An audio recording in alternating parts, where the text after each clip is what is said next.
یہ تو ایک بات ہے، آگے آگے سنیں گے تو لطف آتا رہے گا۔ حضرت سیدنا انس بن مالک رضی اللہ تعالیٰ عنہ اس حدیث پاک کو روایت کرتے ہیں، اور انس کون سے صحابی ہیں؟ یہ رسول اللہ کے وہ صحابی ہیں جنہوں نے 10 سال مدینے میں رہ کر میرے لشکار کی نوکری کی ہے۔ 10 سال نوکری کی ہے۔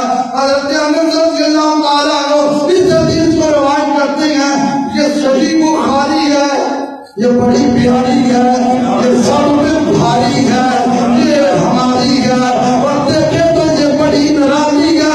حضرت انس کہتے ہیں میرے آقا نے فرمایا قال العبد اذا وضع في قبره فتولى فذهب اصحابه حتى انه جسمه طرحا من آلهم۔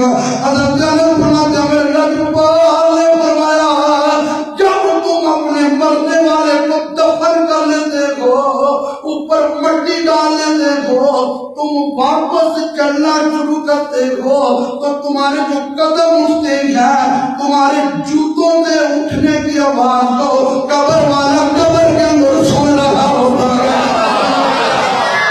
اس حدیث میں جہاں پہ یہ نہیں کہا کہ بندہ مومن ہو یا کافر ہو، قال العبد بندہ، کون بندہ۔ یہ بخاری میں حدیث ہے 178 صفحہ نمبر جلد نمبر 1، یہ جلد نمبر 1 میرے پاس 178 صفحہ نمبر میں یہ حدیث موجود ہے۔